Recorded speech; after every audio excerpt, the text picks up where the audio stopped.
I felt bad about posting a 35-minute episode last week, but the previous 3 episodes were all over 50 minutes. That was the first time I've ever posted 3 solo episodes that were 45 minutes or longer. I will never force a topic that I don't want to talk about just to artificially inflate the time of the episode. For example, the Suns trading away their 2031 first-round pick for the Utah Jazz's 2025, 2027, 2029 first-round picks is why I'll never talk about the NBA. If anything, we'll talk about women's basketball, where a DJ hired for the University of South Carolina basketball games played a song by Flau'jae Johnson's dead dad after they beat LSU. If he died of cancer or something, I would understand being upset, but he was shot, and not randomly. From ESPN, the song Cut Friends by the rapper Camouflage, who was Johnson's father, Jason Johnson, was played as the number 2 Gamecocks celebrated their victory over the number 5 Tigers. Johnson thought that was in poor taste. Her father was killed in a shooting in Georgia in 2003, about 6 months before Flau'jae was born. I'll take the L on my chin, but this just nasty behavior.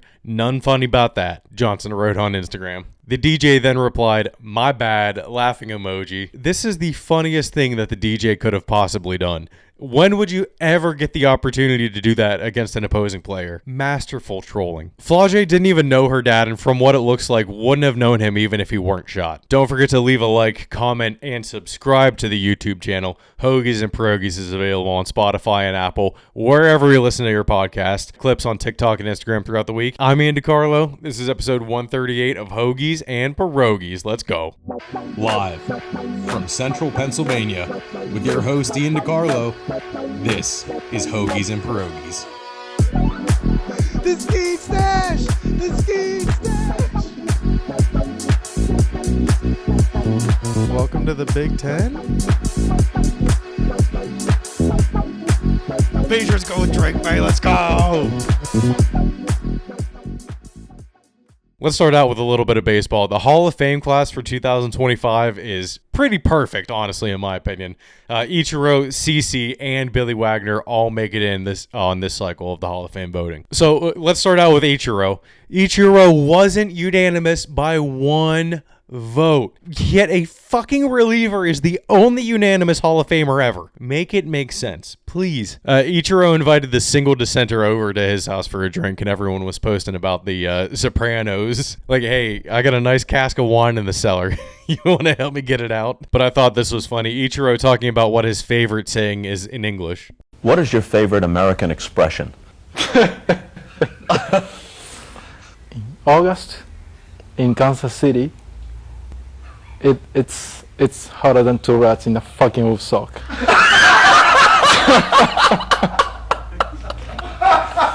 That's my favorite. I have a bad teammate. Congratulations to Ichiro. It's only a matter of time before he becomes the all-time hits leader when MLB decides to integrate Japanese stats, which they definitely should. CeCe Sabathia is a first ballot talent, and the first time I ever played telephone, his name was the first thing to be passed around the circle, along with Jared Saltalamacchia. 251 wins and 3,093 strikeouts across 19 seasons, with one of the best second half performances in pitching history after he was traded from Cleveland to Milwaukee. 17 games started, 130 and 2/3 innings pitched, 11-2 record, 1.65 ERA. Yes, 1.65. 7 complete games, and 3 of those were shutouts. 128 strikeouts to 25 walks, with only 6 home runs given up. To put the amount of work that he did into perspective, Sandy Alcantara leads the league with 10 complete games since 2020. CeCe pitched 7 complete games in 2.5 months. Absolutely deserving of a first ballot entry into the Hall of Fame. And this is the one that I am the most happy about. Billy Wagner finally makes it in on his 10th and final year on the ballot. Thank God. I did a whole bit on why he should have made it in already, so I'm just going to put that in here because my opinion has not changed whatsoever. Let Billy Wagner, the best left-handed reliever of all time, in. If he's not getting in, we're never going to see another reliever ever make it into the Hall of Fame. If Billy Wagner does not get in, there will not be a single reliever elected into the Hall of Fame in the lifetime of the MLB. All right, but back to now. Aaron Pierre, that's Mufasa. Billy Wagner was packing when he got the call. Hello? Aaron Pierre, that's Mufasa.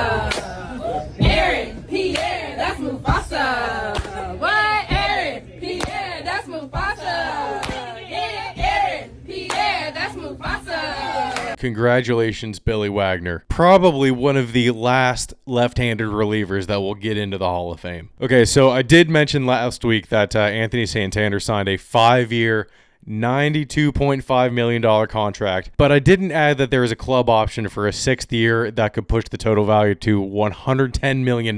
There's also $61.75 million of that deferred, making the present day value only $68.6 million. I was wondering, I was like, $90 million for Santander is kind of a lot, but the deferred money here makes a lot of sense. When you hear deferrals, the first team that comes to mind is the Dodgers. You can see their fans in the replies to Ken Rosenthal's tweet being complete dumbasses, acting like Ohtani had the first ever deferred contract. But when I was growing up, we had Bobby Bonilla Day, thanks to the Mets. And Bernie Madoff. But the team that signed him is the Blue Jays. They finally got a significant free agent. Holy shit. They're actually in talks with Pete Alonso as well. Is Vladdy Jr. going to move back to third base? I wouldn't want to mess him up after the year he had by switching him back over across the field unless he wants to. But I guess Alonso could DH as well and play first base on Vladdy's off days. Congrats to the Blue Jays. God damn. All right, after the Paul Skeens card was pulled last week, Livy Dunn reminded everyone that her offer still stood to sit with the 11-year-old if he turned over the card to the Pirates, which he obviously declined. We got to read his journal entry after opening it, and the kid is funny. Then my brain pooped and I started bouncing around. I saw a few people in the comments saying she should have made the deal worth it and taken his virginity. His brain would have had explosive diarrhea then. But do people actually believe that this is fake and like some feel-good story planted by fanatics? Oh, the 11-year-old boy opened this on Christmas Day and put it in his journal for everyone to see afterwards. Yeah, that sounds almost too good to believe, but people really cannot believe that a breaker did not open this card and that some 40-year-old man didn't open this in their basement. I mean, Jesus Christ, feel good for the kid. My God. Speaking of Skeens, he already wants out, unfortunately. In this Athletic article that I didn't realize that I was paying for, Skeens says he had one of the analysts at LSU run some numbers. Then when Eric Kratz, who was a Pirate, asked, "You had to go back to LSU to get analytics?" Skeens quickly said, "I just happened to be talking to him and he went home and ran the numbers for me. I didn't ask him to do it." You did, bud. You did. You straight up asked him to do it. He went to someone else outside of the organization because Hayes, actually, Brian Hayes, got the AA hitting coach fired for doing the same thing just for him trying to get more help. It's ridiculous. The Pirates need to spend money in all areas, apparently, not just the roster. Well, Skeens is on the cover of MLB The Show 25, so maybe he'll take a team discount when he inevitably tears his UCL this year, which I will definitely be getting MLB The Show 100%. The graphics should be a lot better. They're discontinuing support for the previous generation of consoles, which they should have done that a long time ago. And hell, get rid of the Switch while you're at it. Start making one for the Switch too. All right, let's go on to college football. The first big matchup for 2025 is set.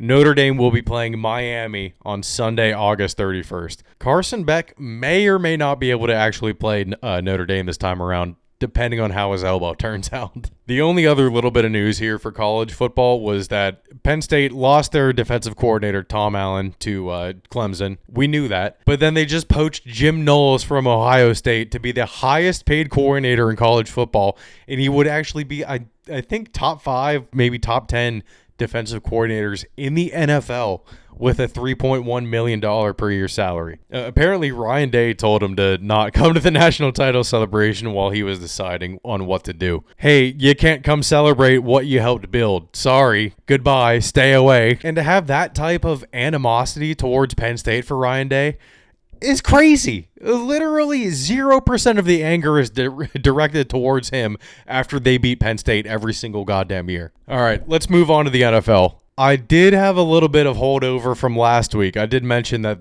we were going to talk about it. All of this stuff that I'm hearing about Robin Glazer is juicy. We should know nothing about Robin Glazer. Yet why is Bill Belichick bringing her name up specifically on the Pat McAfee show? It didn't make any sense. The Patriots situation, honestly, I don't have too much of a comment on that. Belichick told McAfee, Robert Kraft, Jonathan Kraft, Robin Glazer, they're the decision makers there. who exactly does what, and so forth. Mayo is handpicked by Robert, but in the end, the decision-making is something that they'd have to comment on and identify. They're the ones that are really making the calls there, and so they're the ones that should comment on that. I really don't know from the outside looking in. This woman we've never heard of before is a main decision-maker in the front office? Excuse me? This is from Albert Breer. She definitely has been an issue for people there. I don't know that her being gone would fix anything. It's just as far as the root of the problems. She hasn't been working that intimately with football over the last few months. Kirk Minihane tweeted that Robin Glazer is no longer with the Patriots organization. She was executive VP of football business and senior advisor to Gerard Mayo last season. What the fuck does that mean? So she was like the assistant head coach, basically? For what? Apparently, she helped come up with a lot of the legal documents surrounding Deflategate and was hired right before Spygate, so she probably had a hand in that as well. This is also one of the two names that was floating around that Teddy Bruschi was talking about on ESPN when he was saying that people not knowing about football are making football decisions. The other name floating around is Jonathan Kraft, and that makes me very worried. Jonathan Kraft seemed to take a liking to her. I think the Patriots had a Joy Taylor on their hands. No other explanation for putting her in the position that she was in, especially since she failed at what she was initially hired to do in helping defend Brady's deflated balls. From that same ESPN article that mentioned Belichick talking about it on Pat McAfee's show, prior to joining the Patriots, Glazer was a global senior vice president at EMI Recorded Music. How does that relate to football at all? What are we doing here? And she's basically the assistant head coach to Mayo? What? Although, it is kind of funny to think that they consulted her on, like, serious decisions and she just responded in song. Like, when the Patriots were faced with the decision to move on from Brady or not, she just responded,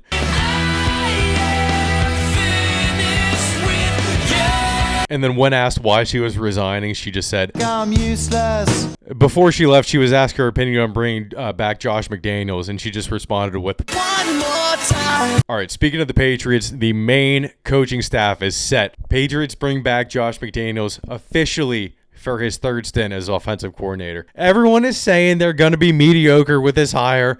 And holy shit, if 7-10 to 9-8 is mediocre, then sign me the fuck up after back-to-back 4-win seasons. Please, I would love it if we doubled our win total at the very least. Mac Jones is all you have to say when referencing McDaniels. On Wednesday, former Lions defensive line coach Terrell Williams was named defensive coordinator, and he actually worked with Vrabel for 6 years in Tennessee. I hear he doesn't like to use hybrid players, so Duggar might be on the way out. They never should have paid him, as well as Tavai. I actually had this thought earlier this season. Mapu wasn't doing well. Duggar did terribly without a real safety helping in McCourty. And Peppers is the sole hybrid safety linebacker type of player that did well outside of Belichick, but not well outside of the field. For the Patriots in the past, I think a lot of it was relying on body type and not actually previous knowledge on how to play both linebacker and safety. Without the luxury of Belichick, you aren't going to be able to teach and coach a linebacker that isn't heavy enough to play up front to play safety at nearly such a high rate of success. Give me Abdul Carter at number 4, and if he isn't available, give me Mason Graham. The Titans are already on some bullshit trying to bait Vrabel into moving up to number 1. The Patriots also kept Jeremy Springer, the special teams coordinator, who had the best answer to that Jelani Tavai fan question bullshit that happened. This was a no-brainer keeper as he took the special team unit from dead last year to the middle of the rankings without Matthew Slater on the field. Schooler has been an absolute beast, and I hear Marcellus Dial is coming along very well as a second gunner complimentary to him. And maybe the Patriots dodged a bullet with not hiring Ben Johnson? Ben, over to your right. The motherfucker doesn't know his left from his right. What the hell? What is that? But the Bears also added Dennis Allen as their defensive coordinator, so I think that was a very good hire for them. And then I did mention last week that the Jets did not let Aaron Glenn leave the building, and it was official. He signed with the team for a 5-year contract. All right, and in Jacksonville, I don't know what the hell is going on down there. Shad Khan said he would fire the GM in front of the GM when he didn't realize that he was on the same Zoom call. If this head coaching candidate was to say, hey, I think the medical needs to be reevaluated, the health and wellness, if they were to say, I would like to reevaluate the front office and the general manager, what would your response be? My response would be, how would you improve it? And then if it is credible, I mean, you want to do it. And now Liam Cohen is just playing Shad Khan like a fiddle. These are some next level manipulation tactics that I can respect. Ari Myrov should have the full story here. So Liam Cohen was the Jaguars' top target for their head coaching position.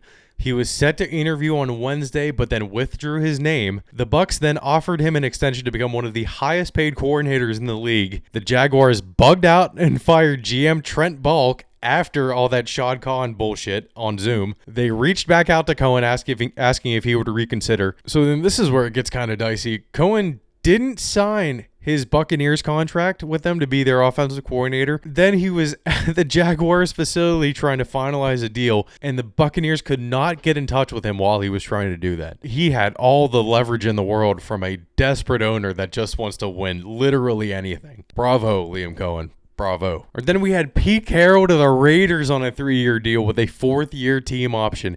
He is going to be the oldest head coach in history at 73 years old. Bobby Slowick was fired in Houston in a surprising, I don't know if it was surprising or not. I really don't know what was going on here.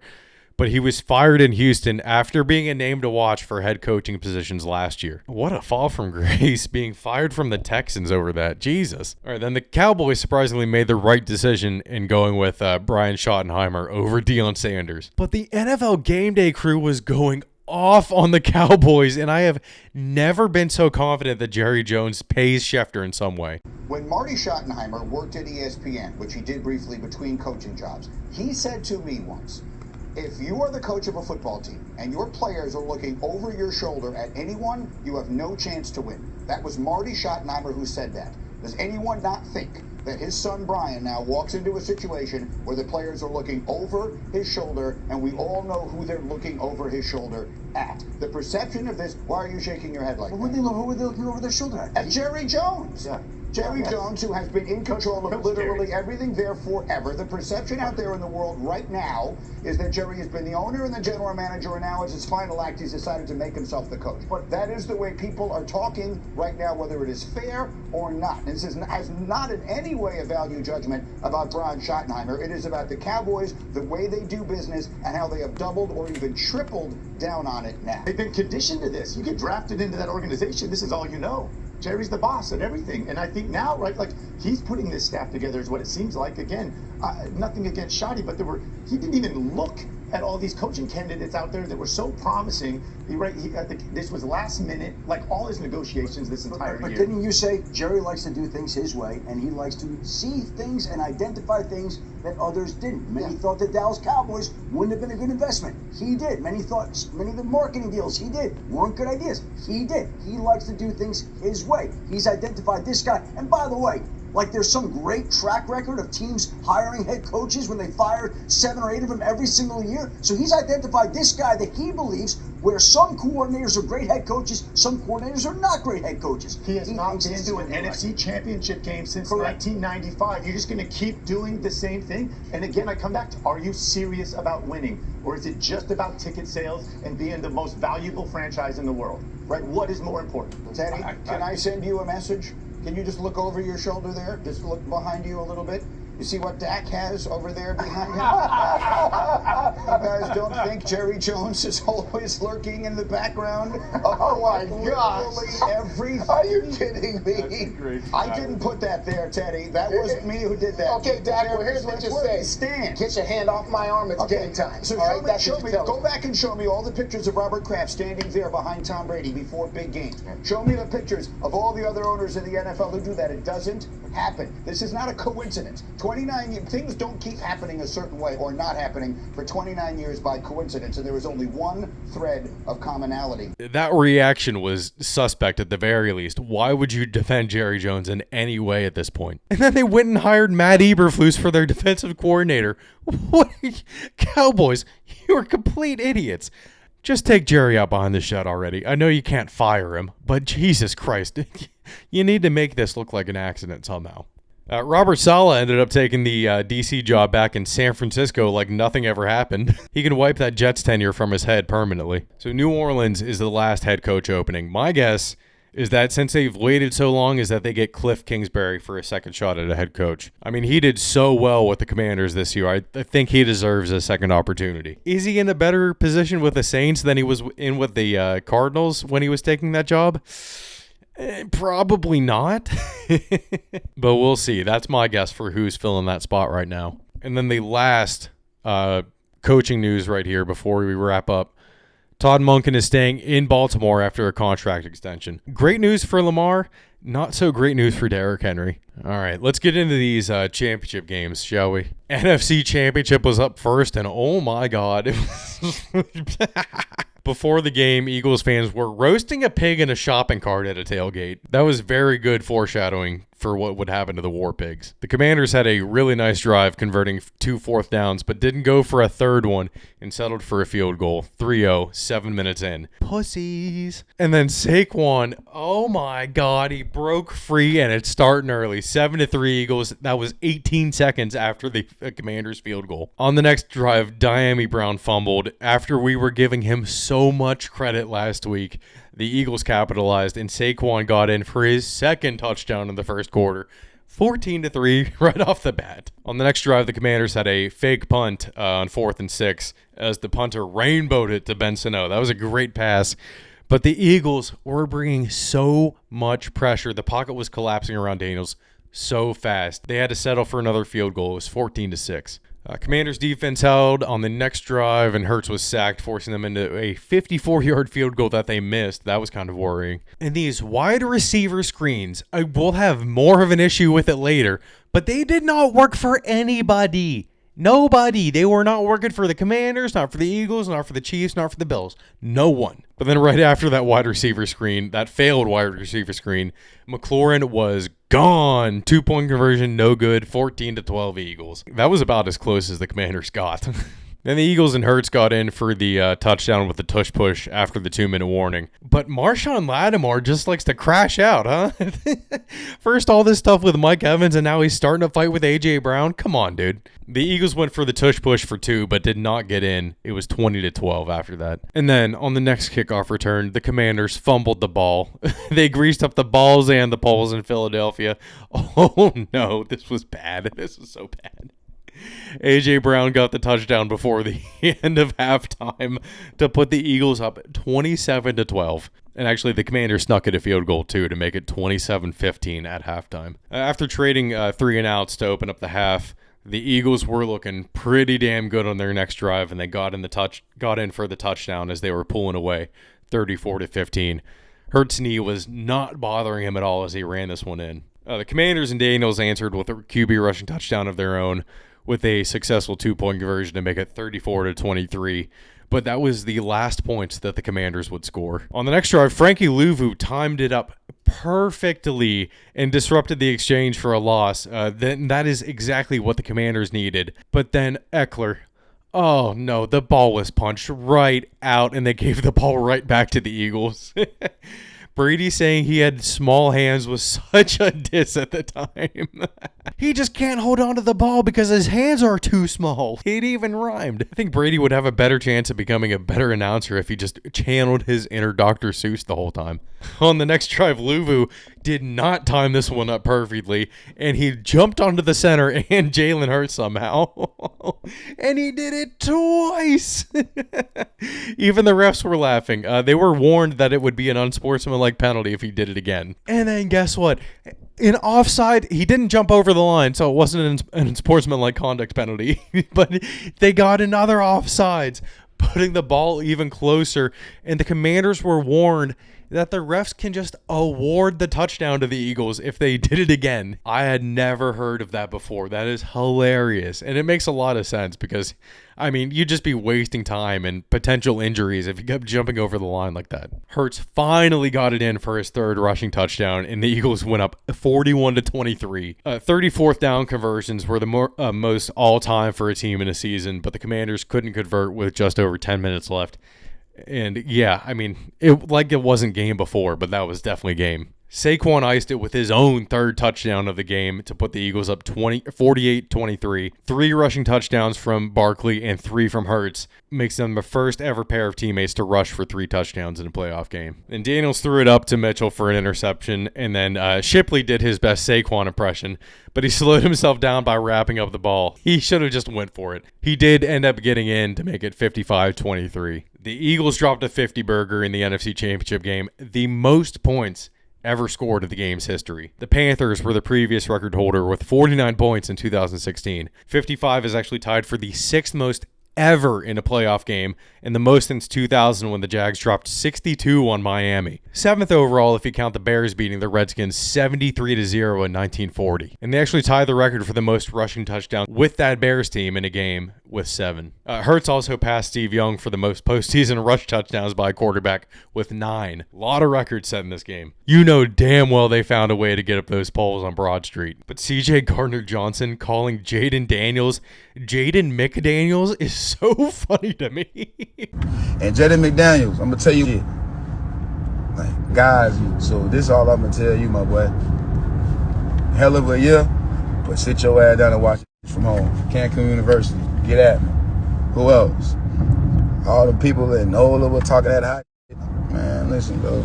Y'all see, I'm coming back to the city. Eagles win 55-23. Holy shit. All right, on to the AFC Championship. Bills-Chiefs. The Bills went 3 and out, and the ball was bouncing all over the place on their opening drive. Not a good start. Kareem Hunt made it 7-0 to cap off a 90-yard drive. His 6th playoff game, and he has scored a touchdown in every single one.